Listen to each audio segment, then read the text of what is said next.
Magandang umaga po sa bawat isa. Katuwa din na nandito na si Joaquin, no? Salamat sa Panginoon sa kanyang pag-iingat sa kanyang biyahe pa uwi dito. Sa ating sa umaga ito ng ating tinitingnan muli ang ating serye doon sa First Peter, no? Ng mga nakaraang linggo ay nagtapos tayo sa talata ng chapter 3, 1 Peter chapter 3 verses 17. At ito ang ating tinitingnan doon, sapagkat mas mabuting magdusa dahil sa paggawa ng mabuti, kung iyon ang kalooban ng Diyos, kaysa magdusa dahil sa paggawa ng masama. So yan ang ating huling tiningnan ng mga nakaraang linggo. Hindi nagtatapos doon ang ating tinitingnan. Maaring ganon ang kanyang sinasabi on a general sense, pero ang tingnan natin na merong pinatutungkulan o meron siyang merong guide o merong pinapupuntuhan itong kanyang huling sinabi. Sa umaga ito, tingnan natin ang mga talatang karugtong noon, 1 Peter chapter 3 verses 18 to 20. At ganito ang sinabi ng mga talatang yon.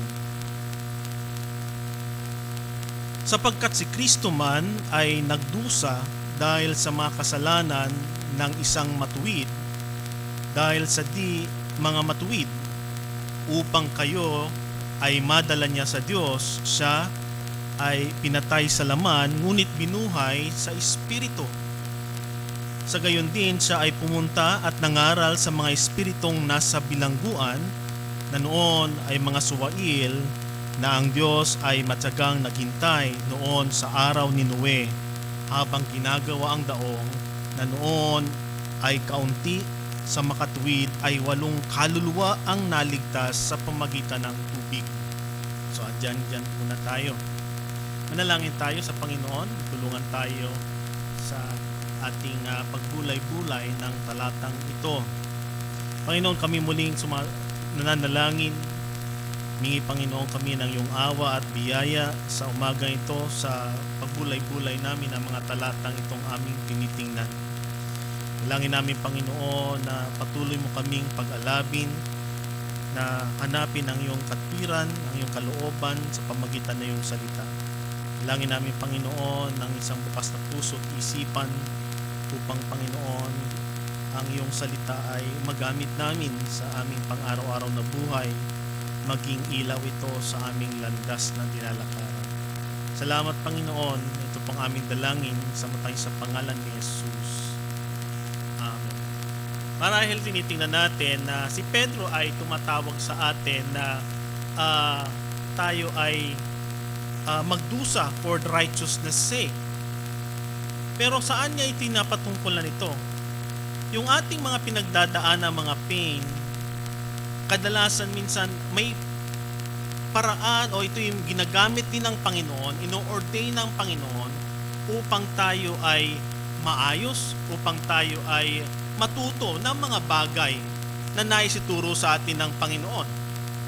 Kadalasan yung mga pain na pinagdadaanan natin, after that, meron tayong mga nakikita na without that, hindi natin nakita yung biyaya at kalooban ng Diyos na nais niyang ipakita sa atin. At mamaya tingnan natin yan.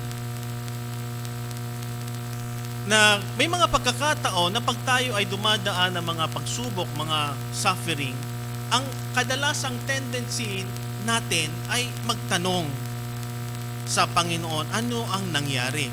Meron ba akong nagawang kasalanan? Meron bang mga bagay o pwedeng ang ibang area naman ay magalit tayo sa Panginoon, bakit tayo pinapadaan ng mga ganong sitwasyon?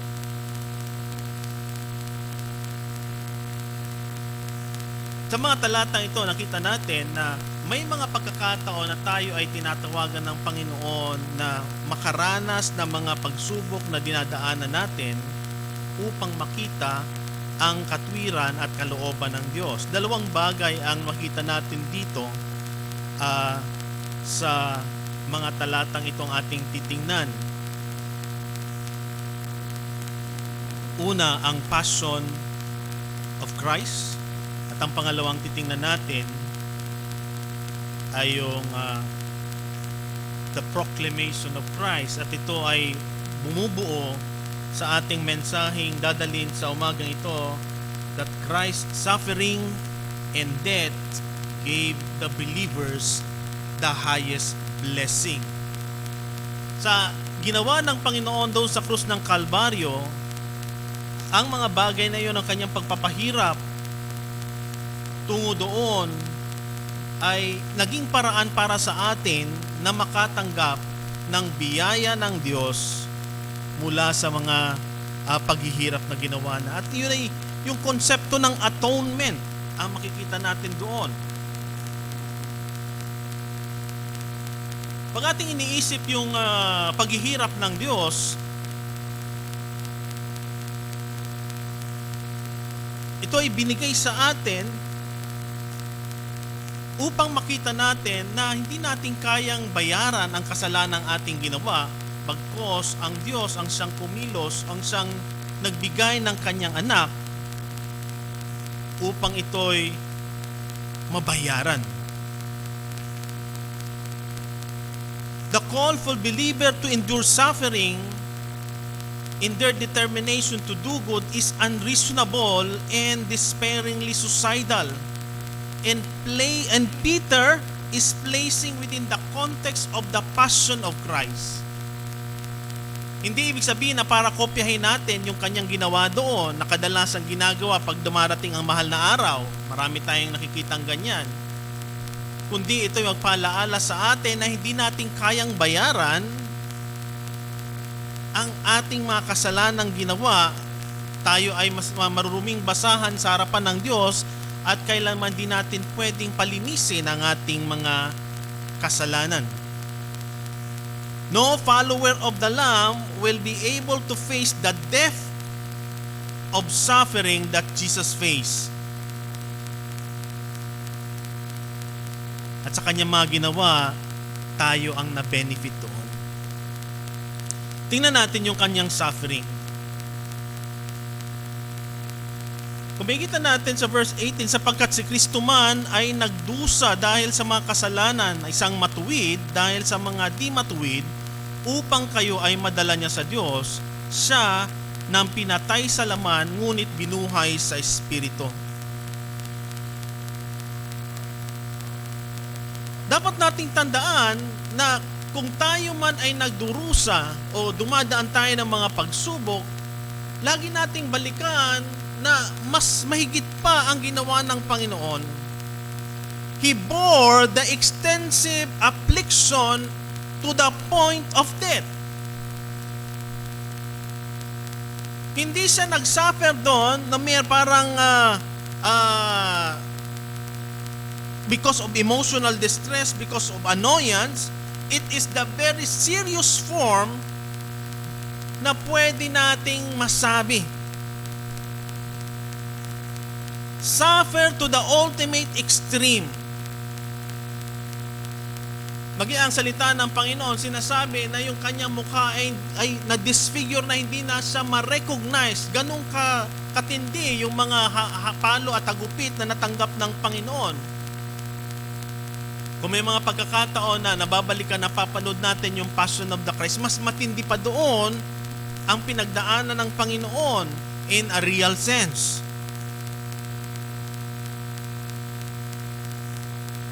He suffered unto death. The supreme suffering na sa atin to the point na hindi natin maintindihan yon.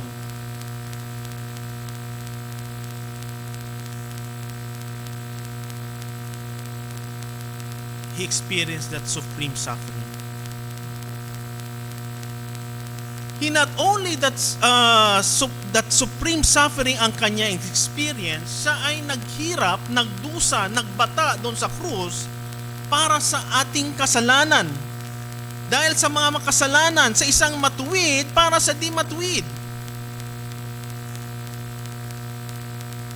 Maring hindi natin maarok ang lalim, ang tindi ng paghihirap na ginawa ng Panginoon.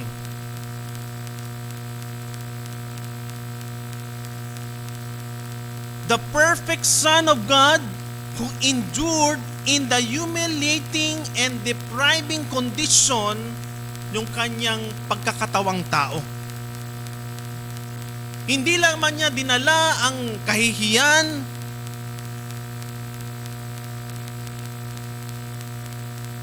na dapat para sa atin, kanyang dinala ang bawat kasalanan to the point na pinabayaan siya.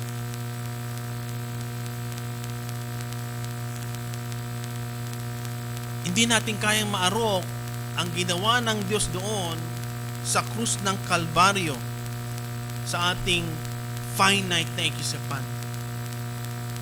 Pero ito isang bagay na pwede nating sabihin na salamat Panginoon sa kaligtasan na ibinigay mo sa amin. His supreme suffering and His suffering for the sin that sana tayo ang magdala noon.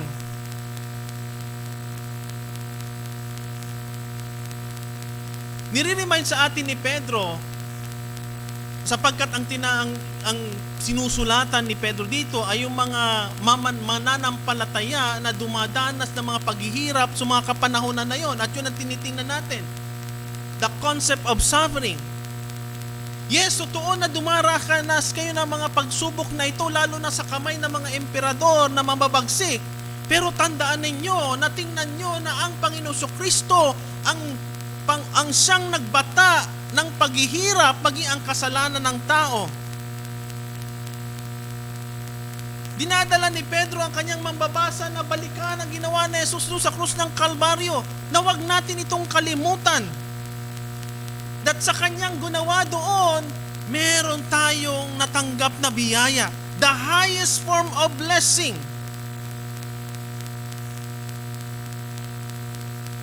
And isang bagay na dapat nating dandaan, that in that anguish, He voluntarily experienced that for our redemption. And that was accomplished on the cross. Hindi ibig sabihin para tayo magsuot ng cross, kundi yun ay naging paraan, the most heinous crime, doon ipinapako. At yun ang ginawa ng Panginoon. That passion of Christ speak of the supreme suffering that He took on that cross. That passion of Christ speak of the supreme suffering for our sins. Siya'y nagkatawang tao para dalhin, batain ang kasalanan ng tao. Hindi siya namatay na dignified. He was crucified, executed as a criminal, as a blasphemer upon that cursed on that Roman tree.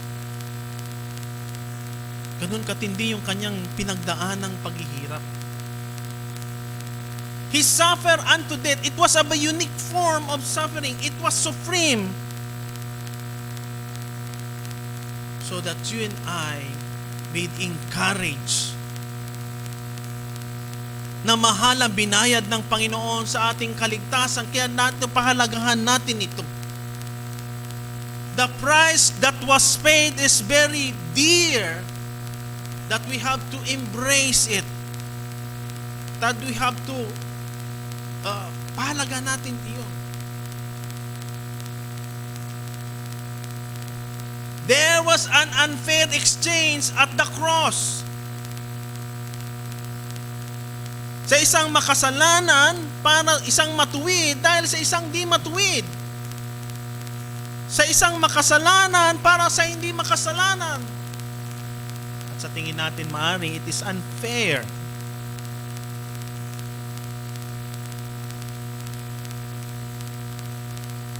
We sinner have fortified our lives because we have earned the debt as the wages of sin, the wages of our sin. Romans 6:23. Jesus laid down His life voluntarily on the cross. He was sinless and His death has no claim upon sin. Kaya nga siya ang karapat-dapat na maging panghalili sa atin sapagkat siya na walang kasalanan, walang bahid ng kasalanan para sa atin na makasalanan sa harapan ng Diyos. And that was unfair. But it was a divine arrangement. Jesus Christ submitted Himself to death in exchange for the righteous in perfect righteousness for the unrighteous people. Na siya na walang kasalanan naging makasalanan para sa atin upang ikaw at ako ay magkaroon ng relasyon muli sa Panginoon. Upang ikaw ako ay magkaroon ng kagalingan sa ating karamdaman. Upang ikaw at ako ay magkaroon muli ng daan sa Panginoon. Sa isang matamis na communication sa Panginoon. Yan ang ginawa ng Panginoon. Kaya pinapaalala ni Pedro ito sa atin. Mga kapatid, sa kanya mga manambabasa, tandaan ninyo na ito ang dinaanan ng Panginoon upang tayo ay magkaroon muli ng relasyon sa Diyos. Upang tayo na makasalanan ay mapalinis ng ating kasalanan. With that unfair exchange.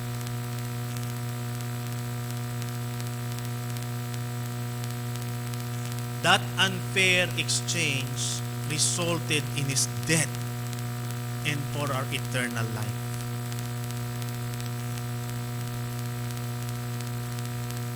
Ang dapat sana doon, ako ang dapat ipako doon, ikaw ang dapat ipako sa krus.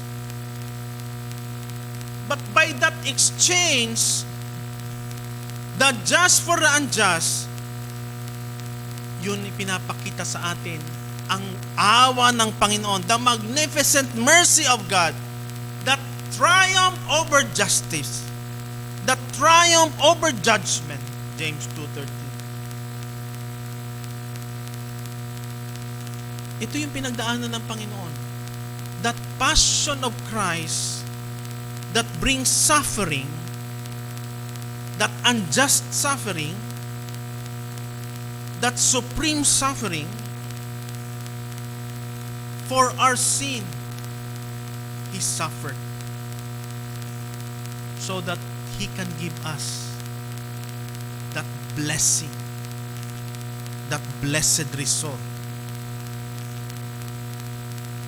Maaaring minsan hindi natin maarok yung lalim ng pag-ibig ng Panginoon. That perplexing love of God. To suffer for the unrighteous.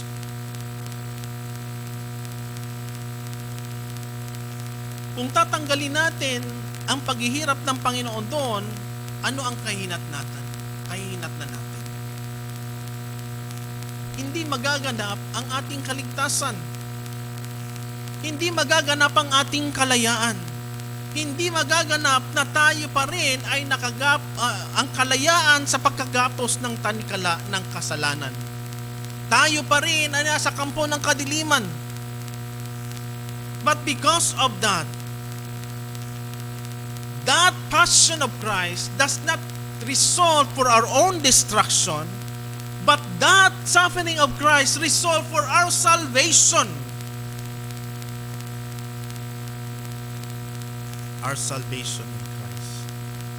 And that's the blessed result.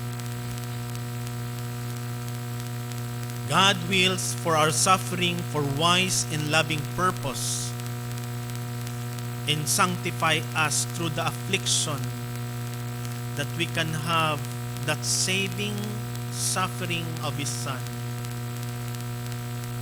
for our blessing. Yung kamatayan ng Panginoon, hindi yun at random. Maring tingin natin it is a tragic incident, but it was divinely ordained by God. Simula pa lang na nasulat ang salita ng Panginoon na nagkasala si Adan at Eva, may nakahanda na.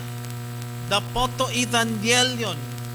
Meron na kaagad na pangako na nananalaytay sa buong salita ng Biblia. Nandoon ang story of redemption hanggang sa dumating ito sa puntong ito. It was ordained by God. That you and I, we can have again that sweet intimacy with God. The nearness, that great intimacy, that we are accepted by God, that we are adopted by God, that we have been alive in the Spirit. Yun ang mga pagpapalang natanggap natin sa Panginoon because of His death and resurrection. We have been accepted. We have been loved by the beloved Son. We have been adopted.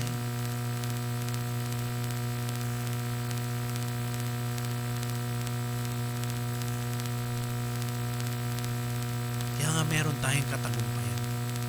Ito yung mga pinaalala ni Pedro.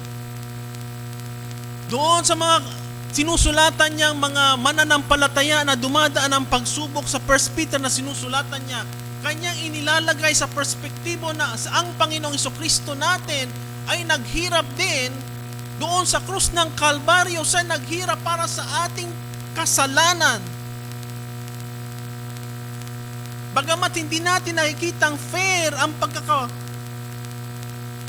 niya sa krus, it brings us the blessed blessing, our salvation. The great salvation, at kasama noon yung mga iba pang mga pagpapala at yung mga binanggit natin kanina.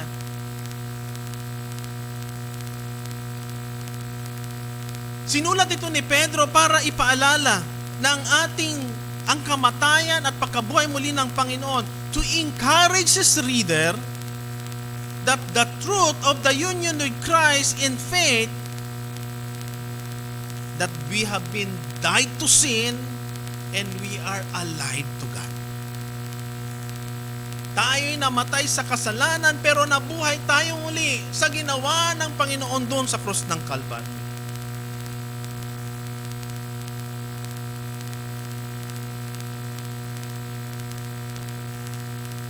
And that victory, that resurrection is not only to set us an example, it is telling us that it is an actual victory over suffering and even to judgment and death.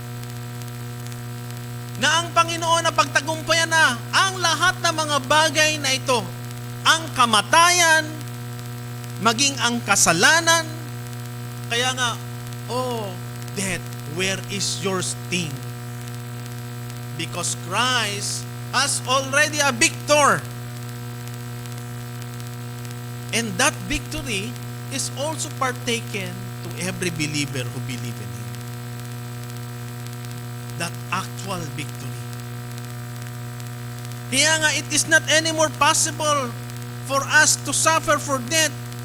Maaring dumaan tayo doon, pero yung panandalian lamang kumpara sa matatanggap natin sa muling pagbabalik ng Panginoon. Hindi natin maikukumpara ang kaglorya, ang kadakilaan ng pagkabuhay na muli. At yan ang pinapaalala sa atin. Kaya yan ang unang pinakita niya. That Christ's suffering and death give us the believer the highest blessing. One of it is our salvation. Christ's victory over death and judgment is also our victory. Kaya nga, ang sinasabi niya, kung tayo ay dumadaan ng mga pagsubok, mga kapigatian sa buhay, mga bagay na paaring nakagapos tayo, tatandaan natin na ang tagumpay ay nasa Panginoon, and that victory is also given to us. Yan ang isang bagay na makita natin dito. The highest victory from His deep suffering. Hindi lamang yan ang binanggit niya dito, no? Yung kanyang kamatayan. Meron din siyang binanggit dito. Actually, itong passage na ito ay verse 19, sa gayon din, siya ay pumunta at nangaral sa mga espiritu na nasa bilangguan. So, the proclamation of Christ. Maaring itong talatang 19 ay isa sa pinaka-difficult passage ng Biblia. Ang katanungan dyan, pumunta ba talaga ang Panginoon doon? Sa bilangguan, the spirit in prison, ano yon? Meron tatlong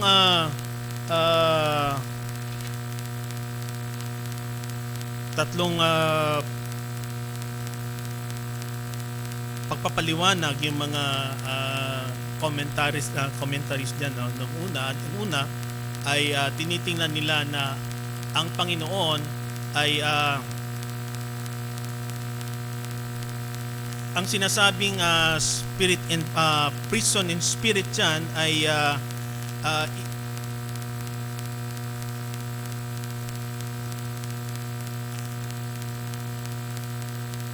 yung pre-incarnate Christ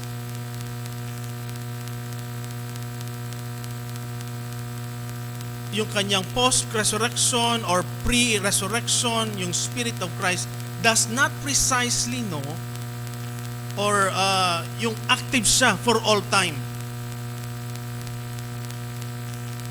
So, ang sinasabi diyan, sinasabi niya Spirit diyan, the days of Noah, ito yung time na tinitingnan natin. Maring isa-isahin natin para maintindihan natin ito, no?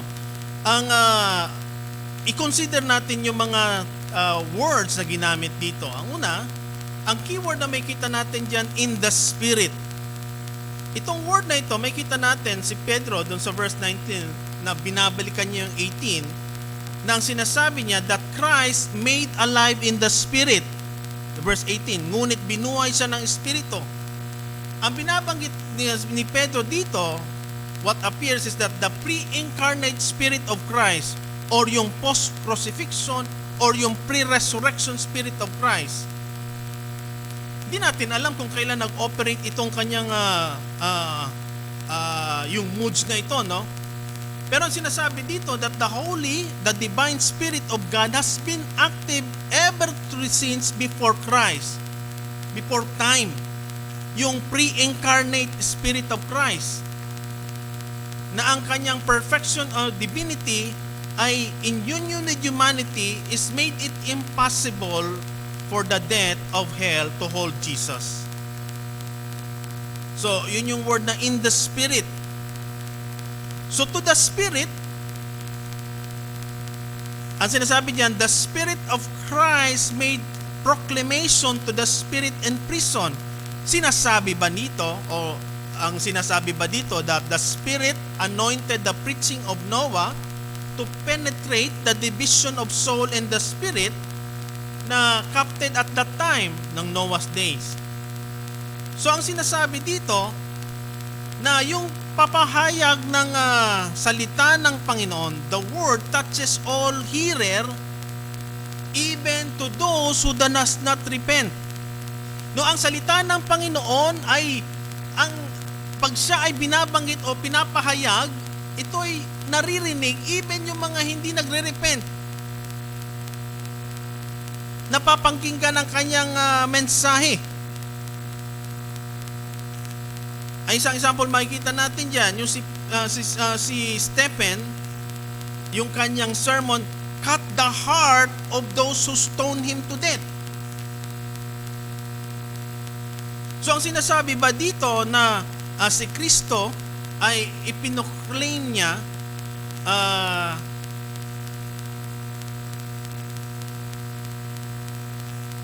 the doom of the fallen or yung holy angel, doon sa mga dominion during the universal of Noah's days. So, sinasabi dito, it is to comfort us in the knowledge that by the death of Christ and the accomplishment of redemption, itong mga demonic principalities and power already disarmed and they can no longer dominate doon sa mga na ni-redeem ng Panginoon. So itong proclamation na makikita natin dito ay sinasabi sa atin that it is the proclamation of victory and the release of the people, both men and angels, by His death. Ito yung katapusan ng kapangyarihan ng kasalanan at ang penalty nito. At yan ay isang magandang balita na dapat nating panghawakan. This proclamation is made by the one who has himself accomplished the redemption and destroy the work of the devil. So ito yung kahalagahan nitong pamamahayag na ito na sinasabi sa atin. Na ang sinasabi diyan na itong mga espiritong nasa bilangguan na kapanahunan ni Noah, may kita natin diyan na at that time yung proclamation na ito sa mga espiritong in prison, ang nire-refer niya, ang meron siyang time context, the Noah, yung time ni Noah, na sinasabi niya, si Noah ay naging tapat sa Panginoon at it took 100 years for Noah to build the ark in preparation for the divine judgment of God. Mantakin nyo, 100 years niyang ibinubuo yung arko na yon. Pero yung mga at that time, he is already preaching the message of salvation. Pero yung mga tao hindi nakikinig sa kanya. Actually, pinagtatawanan siya. Bakit siya nagtayo ng arko dun sa bundok? Saan manggagaling yung baha?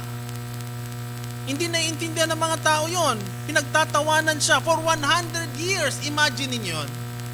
Kung kayo nasa kalagayan ni Noah, sinabihan ka ng Panginoon na gawin mo itong arko na ito in preparation sa darating na paghuhukom. Yung mga tao pinagtatawanan siya. Yung mga tao hindi siya paniniwalaan.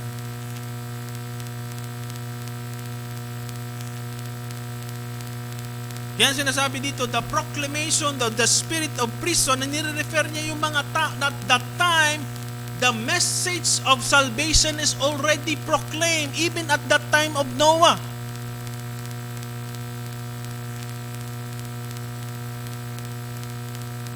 Those who trust and obey the Lord, they will have salvation.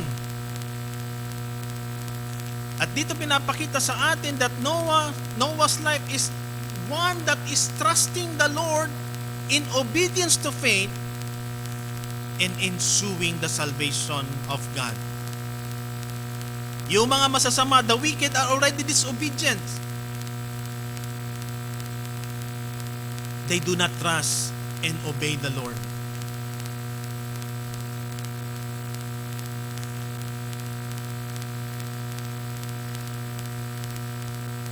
At ang makikita natin dyan, 7 lang ang naligtas. Nung araw ni Noah, habang ginagawa ang daong at noong kaunti sa makatwid 8 kaluluwa, 7 plus 1, pati si Noah, ang naligtas sa pamagitan ng tubig.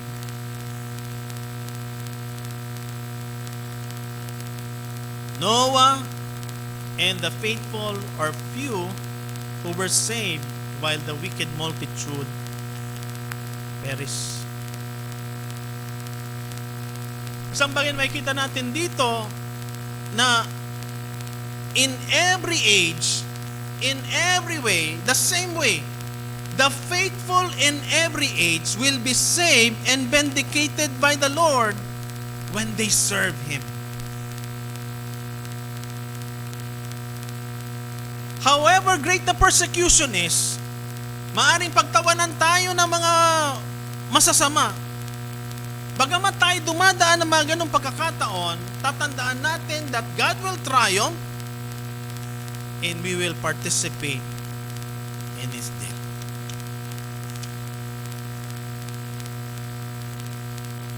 So yan ang dalawang bagay na makikita natin dito.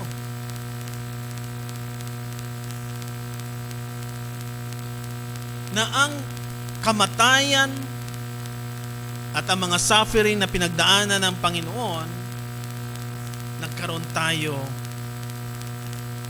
ng matinding pagpapala.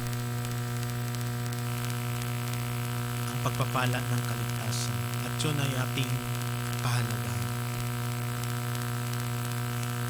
First, the Passion of Christ reminds us that in His suffering and death, we have salvation. The proclamation of Christ remind us that in every age, we will be vindicated when we serve God. Regardless of the suffering, regardless of the ridicule of the wicked, ang kaduluduluhan pa rin yan. Pag tayo naglingkod sa Panginoon, meron tayong katagumpayan. Nanalangin tayo. Panginoon, nagpapasalamat kami sa muli, paalala sa amin ang kahalagahan, ang kadakilaan ng iyong ginawa doon sa krus ng Kalbaryo para sa aming kaligtasan. Nawa, Panginoon, ito ay huwag namin kalimutan. Tulungan mo kami, Panginoon, na pahalagahan ito. Mahalin ito. At nawa, huwag namin kalimutan din, Panginoon, nang iyong salita ay ipinapahayag sa anumang panahon. Dalangin namin, Panginoon, sa mga nakikinig at sa bawat isa narito, na nawa pakinggan namin ang iyong salita na paulit-ulit, Panginoon, na nangungusap sa aming mga puso. Huwag namin patigasin ang aming mga puso, bagkos buksan ito upang matanggap ang iyong salita. Dalangin din namin, Panginoon, sa mga nakikinig na hindi pa nakakilala sa inyo, na ang panawagang, Panginoon, ng kaligtasan, pagsisihan ng kanilang kasalanan at manampalataya sa Panginoon. Ito ay aming dalangin, Panginoon, na kayong mangusap sa mga taong nakikinig, maging sa aming mga sumusubaybay doon sa kanilang mga tahanan. Na kayo tumawag, Panginoon, ng mga tao sa iyong ubasan. Salamat sa iyong ginawa doon sa krus ng Kalbaryo. Mula doon kami nagkaroon ng napakataas na pagpapala. Yan ang kaligtasan mula sa inyo. Salamat, Panginoon. Kung aming dalangin sa matamis sa pangalan ni Jesus.